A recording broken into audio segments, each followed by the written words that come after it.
Hey, great first students, how are you doing? In this video, I am going to talk about plant adaptation. My name is Ms. Fatma Ashraf, and let's start our today's lesson. أول حاجة لازم تعرفها إن ال plants can grow at the bottom of the sea ice in polar regions where there are tiny plants grow in it.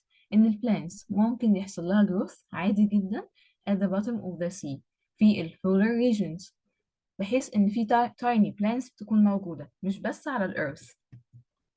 تاني حاجة لازم نكون عارفينها إن ال plants زي ال animals بالظبط عندها structural adaptation and behavioral adaptation. So the first one, plants can grow at the bottom of the sea ice in polar regions where there are tiny plants grow on it. Plants have structural and behavioral adaptation like animals. First, I'm going to talk about savanna and Amazon first. Here we have savanna and Amazon first. First, the savanna first. First, savanna first موجودة فين؟ موجودة في Southern African savanna. It's a grassland habitat with a mild temperature. هي grassland habitat with a mild temperature يعني فيها grass زي ما احنا شايفين grassland و mild temperature يعني temperature فيها لحد ما in between. It's characterized by extreme lack of water during the dry season. معروفة جدا بالextreme lack of water during dry season إن الووتر قليلة جدا في dry season في موسم الجفاف. The dry season lasts for half of the year without rainfall. بيستمر ال dry season لمدة نص السنة يعني مدة 6 شهور من غير أي rainfall من غير أي rain. Acacia tree can be seen scattered throughout the landscape. ممكن نشوف زي ما احنا شايفين كده acacia tree throughout the landscape. So first, savanna first, like what? Like Southern African savanna. It's a grassland habitat with a mild temperature. It's characterized by extreme lack of water during dry season. The dry season lasts for half of the year without rainfall. Acacia tree can be seen scattered throughout the landscape. تاني حاجة هتكلم عنها وهي Amazon rainforest. Such as Amazon rainforest of Brazil. It's rainy most of the year. بيبقى فيه rains most of the year. It's easy to find water. بما إن فيه rain فطبيعي إن أنا هلاقي water. من السهل إن أنا ألاقي water. It's characterized by strong winds. وسنس يعني اللي هو فيه rain يبقى أكيد فيه wind. Cabbage tree can be seen emerged high above other trees. ممكن أشوف الكابك tree موجودة high above the other trees. يبقى تاني Amazon rainforest such as Amazon rainforest of Brazil. It's rainy most of the year. It's easy to find water. It's characterized by strong winds. Cabbage tree can be seen emerged high above other trees. Give reasons for most large plants can't grow in the savanna grassland. ليه أغلب large plants متعرفش تعمل growth في savanna grassland? Yes, the answer is due to drought conditions. بسبب dry season which lasts for half of the year. Due to drought conditions as the dry season lasts half of the year. It's hard for plants to reach sunlight in the Amazon rainforest. بيصعب على البلانتس اللي هي توصل للsunlight في الأمازون rainforest due to the extra tall trees growing up to 70 meters tall. عشان في extra tall trees في trees طويلة جدا بيوصل طولها ل 70 meters tall. Now I am going to talk about adaptation of acacia and cabbage tree.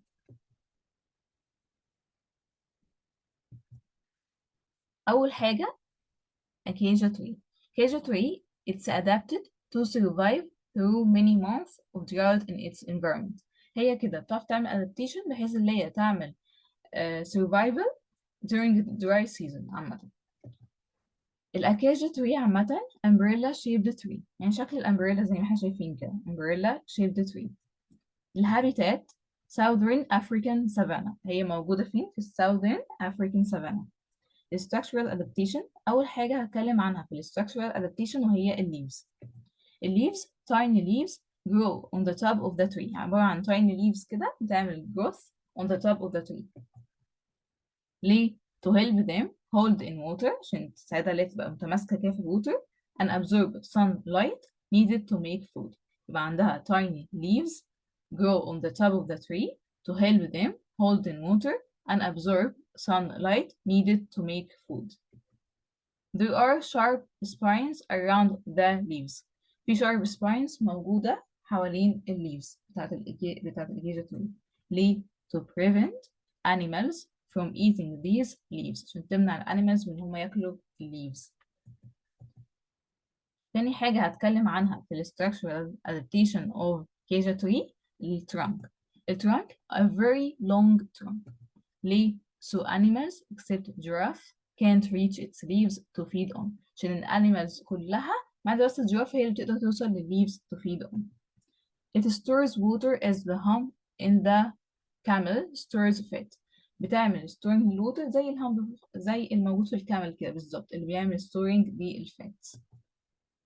تالت حاجة هتكلم عنها في ال structural adaptation of the acacia tree roots. roots عندها root a very long root called tap root that grows directly downward. عندها tap root التاب root ده بيعمل growth directly downward بيعمل growth لتحت كده. ليه بقى؟ to search for water as deep as 35 meters below the soil surface. تعرف تعمل searching للوتر لحد 35 متر تحت السويل surface. behavioral adaptation بقى acacia tree can defend itself. ممكن تدافع عن نفسها كويس قوي ضد الانيمالز.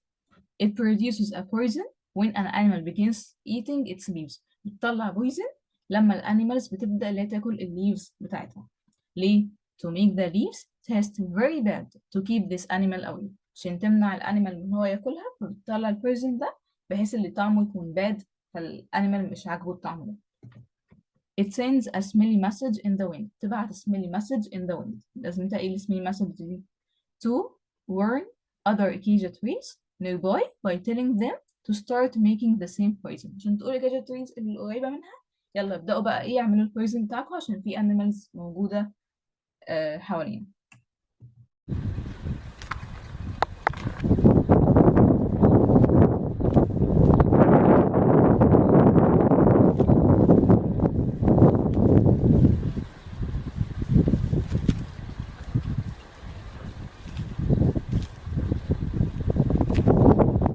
تاني حاجة هتكلم عنها أو تاني تري هتكلم عنها وهي الكابك تري. الكابك تري برضو umbrella shaped tree as we see here. الكابك تري موجودة فين؟ ايه الهابيتات بتاعتها؟ وأمازون rainforest of Brazil. structural adaptation أول حاجة هتكلم عنها برضو في structural adaptation وهي الليفز. الليفز زي ما احنا شايفين كده hand shaped leaves with narrow parts. hand shaped leaves with narrow parts to allow wind to move more gently through the leaves without tearing them. عشان تخلي الويند تتحرك gently يعني تعدي من الليفز من غير ما هي ايه تقطعها. يبقى hand shaped leaves with narrow parts to allow wind to move more gently through the leaves without tearing them. تالت حاجة الروتس بتاعت الكابك تري buttress roots أو large wide roots. ليه بقى؟ they are not planted deeply in the ground but they grow high up on its trunk. ليه هما مش بيحصل لهم planting deeply in the ground بس بيحصل لهم growing بقى ايه لفوق on its trunk. ليه؟ to hold the tree firmly in the soggy soil or wet muddy soil. عشان تعرف تخلي التري متماسكة جدا في الساجي soil في اللي هي التربة الطينية. طيب they can start up to 5 meters above the ground. ممكن توصل لحد 5 meters above the ground. ليه؟ عشان ده طول الترنك. تمام؟ طيب behavioral adaptation Kabak tree has delicious smelling flowers. أول حاجة في behavioral adaptation اللي هي عندها delicious smelling flowers to send messages through wind to attract bats towards it. عشان تبعت مسج في الويند عشان تخلي الباتس تقرب منها. Kabak tree has fluffy yellow seeds. ليه عندها fluffy yellow seeds? To be easily carried by wind across the forest. عشان السيدز دي تبقى سهلة قوي اللي هي تتنقل في الويند في الفورست، بحيث بقى اللي هي تبدأ تعمل ايه بقى يعني growth وكده عن طريق الايه reproduction. Wow, that is some tree, isn't it?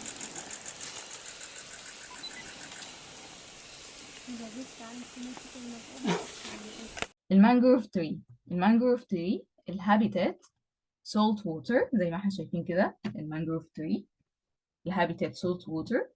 structural adaptation. It has long and strong roots. Give reason ليه عندها long and strong roots. To resist the water waves. الووتر ليلي زي ما احنا شايفين كده، دي الووتر ليلي. الهابيتات بتاعت الووتر ليلي wet land fresh water. طيب structural adaptation. It has wide flowing leaves. عندها wide flowing leaves زي ما احنا شايفين دي wide اهي، يعني واسعة جدا او كبيرة. floating leaves. floating leaves يعني بتطفو، يعني بتعمل floating على الووتر. طيب ليه بقى عندها wide floating leaves؟ to absorb a large amount of sun. عشان تعمل absorbing large amount of sunlight. pine tree زي ما احنا شايفين كده، هي دي الباين تري. الهابيتات بتاعت الباين تري السنو، بتبقى موجودة في السنو. structural adaptation. The pine tree has a triangular shape and short branches to allow the snow to slide easily over it. عندها triangular shape و short branches بحيث السنو ينزل بسهولة عليها. So its branches don't break عشان branches ما يحصلهاش breaking. It has needle leaves والleaves بتاعتها عاملة شبه النيدلز كده بالظبط. ليه؟ To prevent the loss of water. بقى عندي تاني الباين تري زي ما احنا شايفين كده، الهابيتات اللي بتبقى موجودة في السنو. Structural adaptation.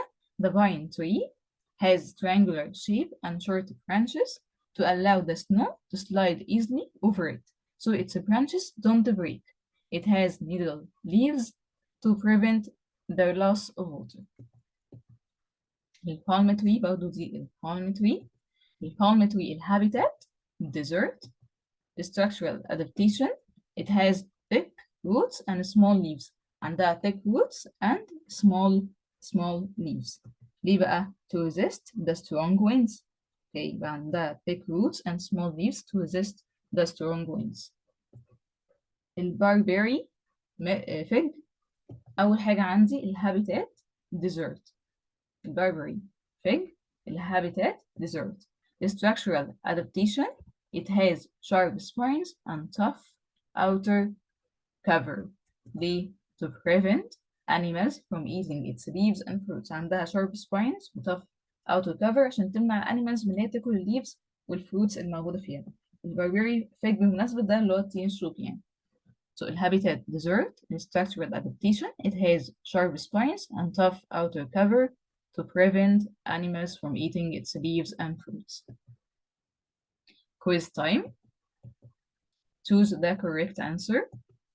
It's difficult for rainforest plant to get what? Excellent. To get sunlight. Okay. Barberry fig keeps animals away like acacia trees by its sharp spines. Palm tree has tiny leaves like what? Like excellent pine tree. And here we have the answers. Okay, Junior 4, that's it for today's lesson. See you in the next session.